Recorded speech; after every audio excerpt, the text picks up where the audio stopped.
C'est vraiment, vraiment insuffisant. Va falloir vraiment remonter. Ce match était nul à chier. Yo, les gens, c'est le footballeur parisien. J'espère que vous allez bien. Moi, ça va. Alors, aujourd'hui, on se trouve pour une toute nouvelle vidéo.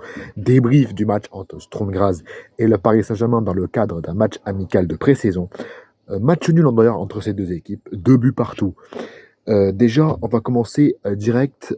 Comment ça se fait qu'on soit aussi nul défensivement, offensivement, sexuellement, on a été nul à chier. Ça avait très bien commencé les 15 premières minutes. On ouvre le score. Et ensuite, on met le deuxième. On mène 2-0 au bout de 15 minutes. Et c'est ça aussi le problème chez le PSG. C'est notre problème, ça. On commence, on joue 15 minutes, et après, on relâche totalement. Et c'est clairement ce qui s'est vu. Faudra m'expliquer comment... Alors, ok, alors déjà, El Nash, on va pas trop lui en vouloir. Il a pas fait un match exceptionnel, mais c'est tranquille, c'est début en pro, mais c'est lui qui donne le premier but à Sturm Graz. Le deuxième, je ne l'ai pas vu. Je vais pas vous mentir, je n'ai pas pu le voir. Skriniar, ce papy de merde.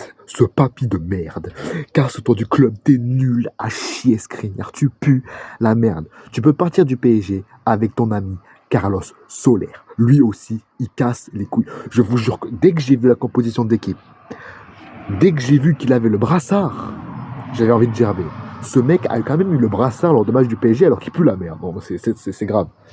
Non, mais c'est grave aussi. C'est trop grave. Défensivement, ça a été nul. Les changements ont un peu apporté. Ça a été un peu mieux. Un tout petit peu mieux, mais vraiment très très peu. C'est juste Barcola qui a apporté quand il est rentré. Sinon, Warren, on l'a pas vu. João Neves, il a juste fait un bon blocage. Et aussi, il faut dire que le meilleur joueur de ce match, c'est quand même Kangin Lee.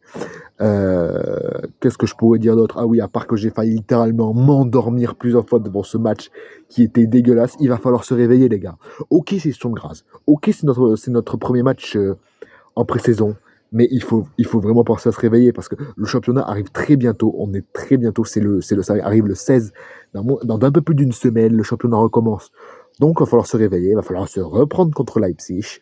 Je pense qu'on mettrait une meilleure équipe contre Leipzig. Et voilà. Colomwani aussi. Colomwani, il a beau avoir fait une passe D, il pue toujours la merde. Ses contrôles sont toujours aléatoires. Parfois il réussit, parfois il perd, mais surtout il a perdu beaucoup sur le contrôle de balle. Et également, non mais Gonzalo Ramos aussi, il va falloir m'expliquer.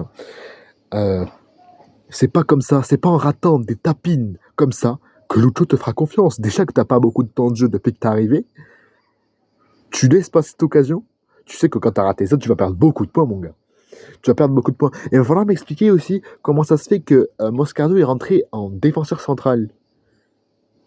C'est peut-être moi, j'ai pas compris, mais pour moi, il est rentré en défenseur central. J'ai pas compris. Bref, en espérant qu'on fera mieux pour le match samedi contre Leipzig. En tout cas, je pense qu'on a fait un petit peu le tour. N'hésitez pas à mettre un maximum de pouces bleus, de commentaires, à vous abonner à la chaîne. Je vous rappelle qu'à partir des 50 abonnés, on fera un live où on discutera football tous ensemble. Bref, sur ce, c'était le footballeur parisien. Prenez soin de vous. On se retrouve samedi pour le débrief de la finale des JO entre la France et l'Espagne et dimanche pour le débrief entre le PSG et Leipzig. Ciao les amis.